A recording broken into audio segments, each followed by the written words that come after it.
नमस्कार दोस्तों, मैं विजय। बहुत दिन बाद एक वीडियो लेकर आया हूं मैं आप लोगों के लिए। एक्चुअली ये वीडियो है ग्राफिक कार्ड के रिपेयरिंग के रिकॉर्डिंग लेकर आया हूं मैं।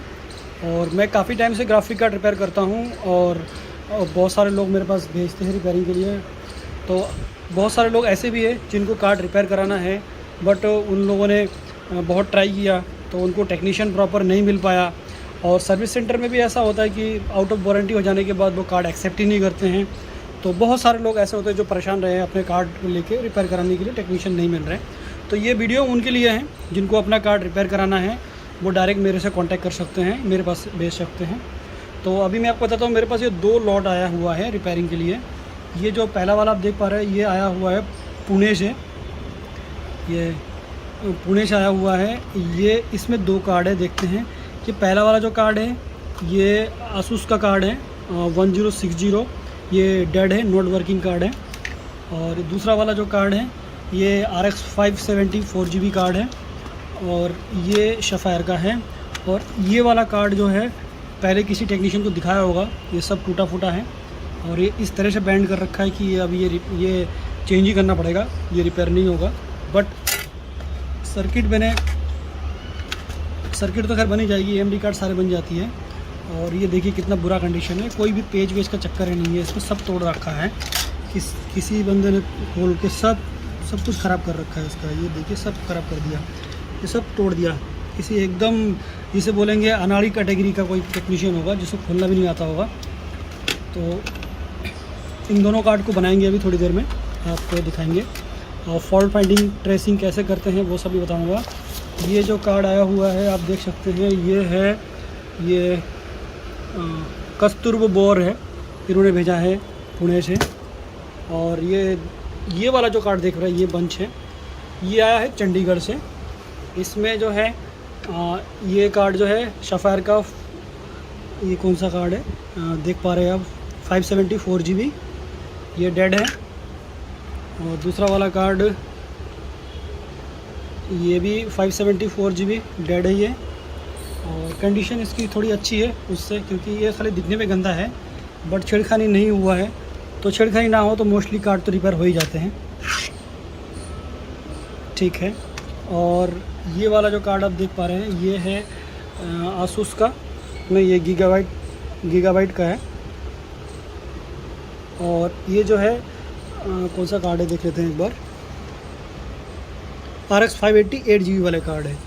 ये तीनों कार्ड जो भी डेड है, तो इसको हम बनाएंगे अभी। तो फॉल्ट फाइंडिंग ट्रेसिंग वगैरह सब कुछ आपको बताया जाएगा कैसे बनाते हैं और कैसे कैसे टूल्स वगैरह मैं यूज़ करता हूँ, उसकी भी थोड़ा बहुत जानकारी दे दूँगा।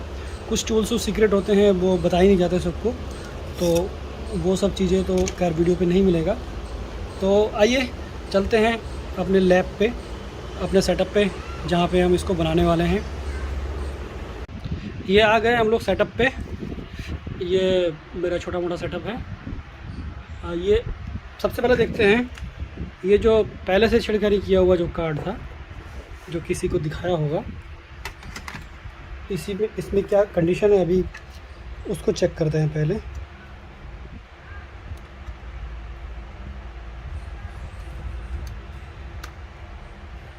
ये सारे मेरे स्क्रैप बोर्ड्स दिख रहे हैं, सारे स्क्रैप कार्ड्स हैं, इसके कंपोनेंट यूज़ होते हैं।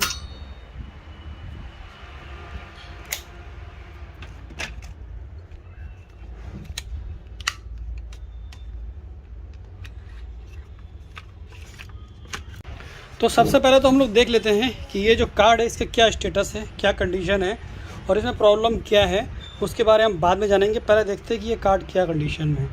तो ये आप देख रहे हैं मैंने मल्टीमीटर को ग्राउंड से कनेक्ट कर दिया है और DC पे सेट कर लिया है।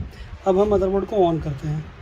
और ये भी ग्राफिक जो कार्ड पे हमने खाली बस केबल लगाया है, इस पर डिस्प्ले नहीं लगाया, क्यों पता है कि डिस्प्ले नहीं आएगी, इसलिए हमने बोर्ड पे लगाया है, मदरबोर्ड पे। ये ऑन करने के बाद मदरबोर्ड घूमना शुरू हो गया है, चलना, और ग्राफिक कार्ड का फ़ैन बिल्कुल ऑफ है। और डिस्प्ले देखने वाली बात है, तो अभी डिस्प्ले आने वाली है, दिखा देता हूँ डिस्प्ले।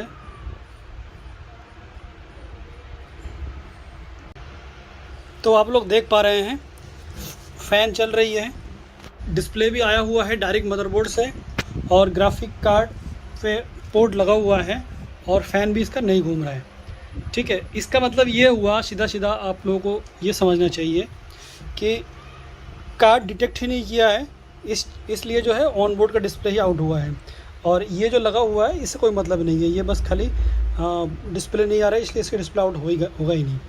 तो अभी के कंडीशन में ये है कि ये कार्ड डिटेक्ट ही नहीं हो रहा है। और सप्लाई का अगर देखना चाहें कि सप्लाई कितनी बन रही है कि नहीं, तो ये जो 12 वोल्ट वाला पॉइंट है हमारा, ये देखिए ये 12 वोल्ट वाला पॉइंट है। तो इसका हम देख लेते हैं 12 वोल्ट आ रहा है कि नहीं। तो ये आप देख पा रहे हैं ग्राफिक कार्ड पे 12 वोल्ट जा रही है, ठीक है, यहाँ से। इसका मतलब सप्लाई जा रही है कोर वोल्टेज के लिए, बट ये कार्ड ऑन ही नहीं हो रहा है। तो अब हम इसको जो है हम देखेंगे कि कार्ड में क्या प्रॉब्लम है, इसको ओपन करेंगे। तो ठीक है, अभी ओपन करते हैं। ये अभी हमने ओपन कर लिया इसको, और अभी इसको ओपन करके एक बार सप्लाई देके चेक करके देखते हैं कि कहाँ पे सप्लाई जा रही है, कहाँ पे नहीं जा रही है और क्या प्रॉब्लम है। सबसे पहले तो देख लेते हैं कि इसका CPU हीट हो रहा है कि नहीं। तो इसका CPU बिल्कुल भी हीट नहीं हो रहा है, ठीक है। इसका मतलब ये है कि इसका कोर वोल्टेज बन ही नहीं रहे, ठीक है। दूसरी बात देखते हैं सप्लाई फ्यूज़ पे आ रही है, फ्यूज़ से आगे जा रही है कि नहीं। ये फ्यूज़ पे चेक किया है इन साइड पे, तो इन साइड पे आ रही है। इसका आउट साइड पे चेक करते हैं, आउट साइड पे 0, यानी कि ये फ्यूज़ भी उड़ा हुआ है। फ्यूज़ उड़ने का मतलब डेफिनेटली इसके जो आगे वाला सेक्शन है, ये आगे वाले सेक्शन में कहीं पे शॉर्टिंग है, इस चक्कर में ये फ्यूज़ उड़ गया है।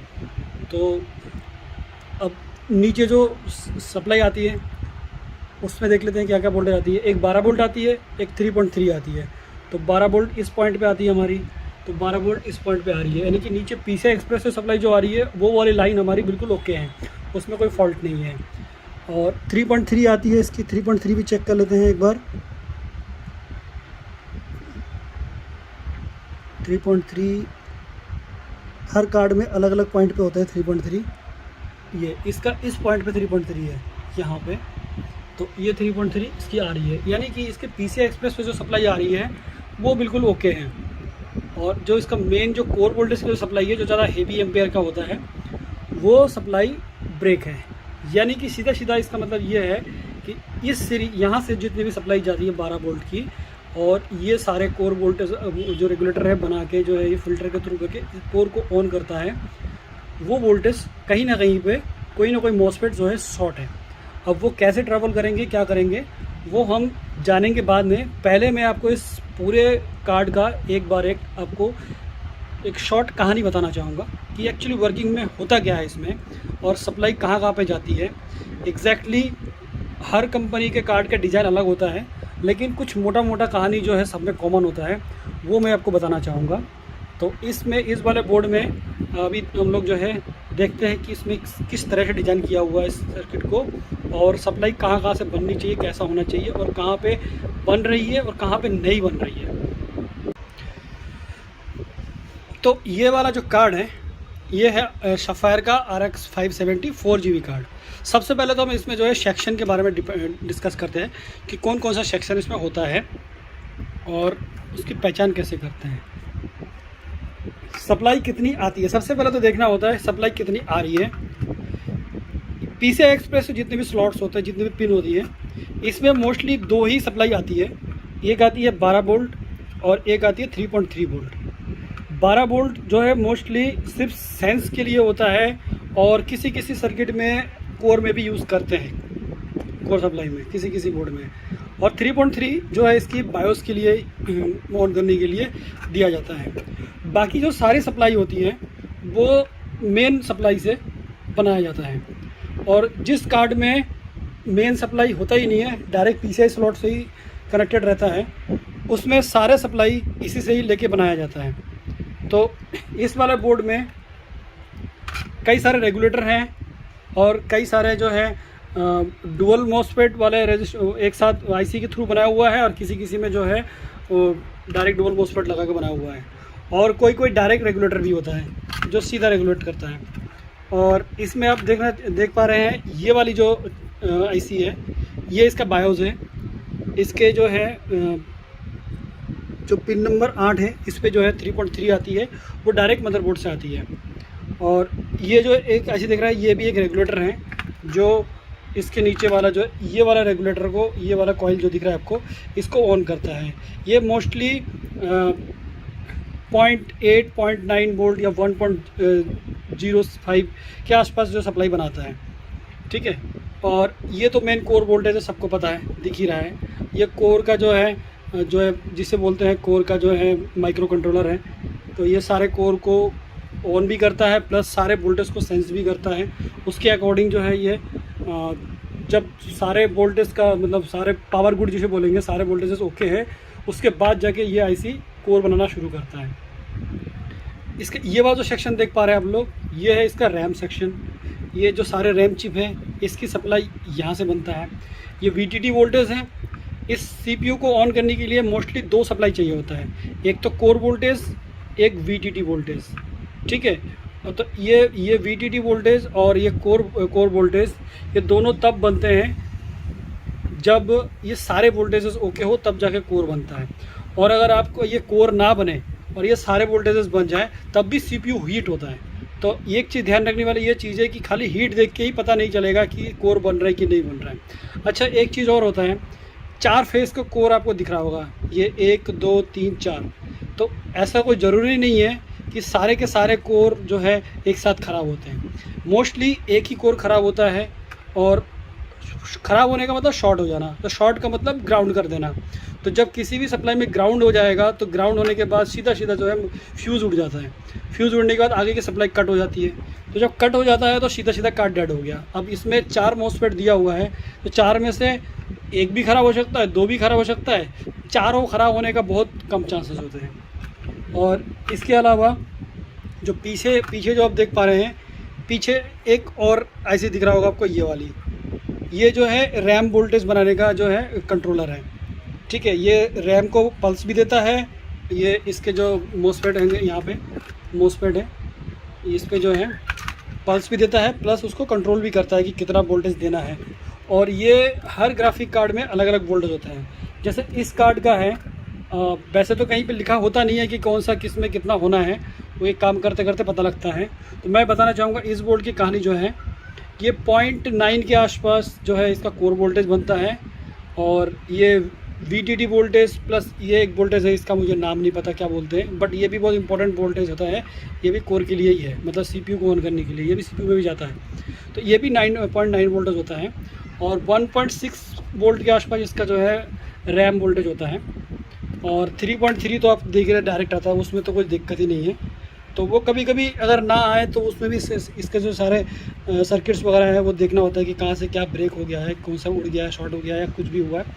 प्लस एक 5 वोल्टेज होता है, ये डायरेक्ट रेगुलेटर है। ये 5 वोल्ट जनरेट करता है। ये सारा जो है ये पोर्ट कनेक्शन वगैरह इसको ऑन करने के लिए होता है। तो इस वाले में हम देखते हैं कि क्या हो रहा है और क्या नहीं हो रहा है। अब हम जो है कहानी लगभग कंप्लीट हो गया है। अब इसको जो है हम पार्ट 2 में जानेंगे कि इसमें सप्लाई देने के बाद कि कौन सा सप्लाई मिल रहा है, हमें वोल्टेज मिल रहा है, कौन सा नहीं मिल रहा है, और पूरा ऑन करके एकदम लाइव ट्रबल शूट करेंगे। आप लोगों को अगर मेरा वीडियो पसंद आ रहा है और आपको लोगों को इसी तरह का वीडियो और भी चाहिए, तो आप मुझे कमेंट ज़रूर करना, क्योंकि तभी मुझे पता लगेगा कि मुझे जो है किस तरह का वीडियो बनाना चाहिए। क्योंकि पहले जो चैनल था मेरा, आपको पता ही है, ये माइनिंग से रिलेटेड सप्लाई जो मैं प्रोवाइड करता था, सबको सपोर्ट प्रोवाइड करता था। रिपेयरिंग फील्ड तो मैं बहुत पहले से ही हूँ, लेकिन वीडियो मैंने रिपेयरिंग का पहला डाला है, तो मुझे थोड़ा जानकारी हो जाएगा आप लोगों को किस तरह का वीडियो चाहिए। और सब्सक्राइब ज़रूर कर लेना, थोड़ा शेयर भी कर देना अपने फ्रेंड पे, तो जिनको भी ज़रूरत पड़ेगा वो मुझे कांटेक्ट कर लेंगे। तो मिलते हैं पार्ट 2 में। पार्ट 2 में इसके आगे से देखते हैं। ये काफ़ी लंबा होने वाला है वीडियो, क्योंकि एक्चुअली कई सारे कार्ड हैं और सबका जो है अलग अलग स्ट्रक्चर है, सर्किट अलग अलग है। तो अगर आप लोगों को अच्छा लगेगा तो आप ज़रूर देखेंगे।